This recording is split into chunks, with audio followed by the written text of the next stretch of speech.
The body reviewing the 1987 Constitution is dispelling fears that a federal government would later on lead to secession of the country's regions. The committee also says the draft charter clearly delineates the powers between the proposed regional and federal governments. Jess De Los Santos gives us this report.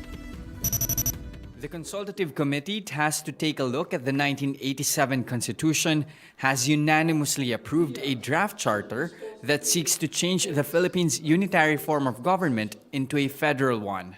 Under this system, the power to manage the country will be distributed among the national government and the proposed 18 federal regions. Currently, there are 17 administrative regions in the country. CONCOM spokesperson Ding Generoso says the addition is the proposed Negrosanon Federated Region composed of the 2 Negros provinces and Siquijor. 16 of the 18 regions will be symmetrical in nature, meaning they will bear the same type of powers and structure. Bangsamoro and the Cordilleras, meanwhile, will be asymmetrical, meaning they will have more powers and different structure due to their ethnicity and identity. CONCOM chairman and former Chief Justice Renato Puno says it is high time to change the unitary government, which for many years concentrated power to the central government located in Metro Manila. The heart of the draft constitution is the allocation of powers between the federal government and the regional government, especially the division of the taxing powers. This is most important because it will spell the success or the failure of the federalism that we installed in our constitution. If the allocation of powers is wrong, you can expect a failure on the part of the federal government that we established. The question now is, how would the powers be divided between the regional and federal governments? Generoso has listed the exclusive powers of the regional governments. That includes socio-economic development planning, creation of sources of revenue, financial management, land use and housing, economic zones, sports, culture, and language development, and justice system.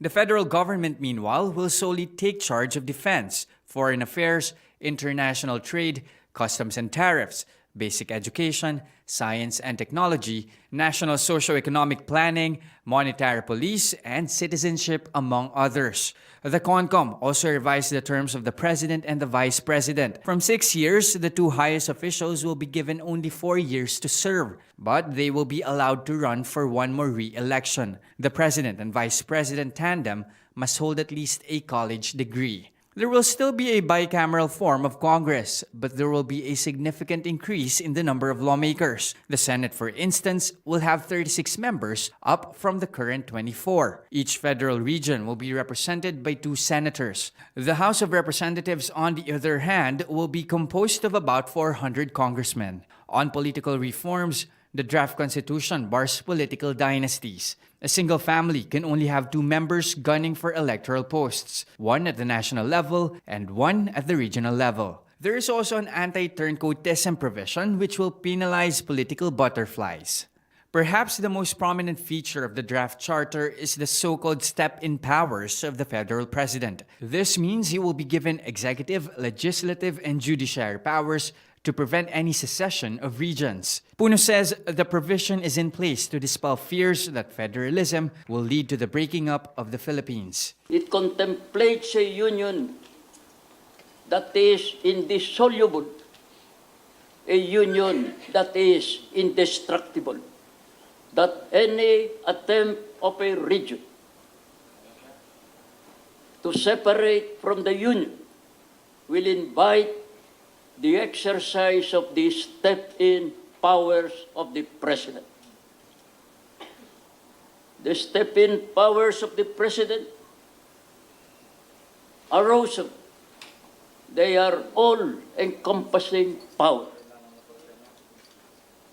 They allow the president to assume all the necessary powers of government, executive, legislative, and judicial, to prevent the breakout. Puno suggests that the ideal time for the plebiscite should be in the middle part of 2019 so that the public still has ample time to study the new constitution. This should not be included in the 2019 senatorial elections. The consultative committee will submit the copy of the draft federal constitution to President Duterte on July 9. Once Duterte gives his approval, he will then submit it to Congress. Jess De Los Santos, we are One News.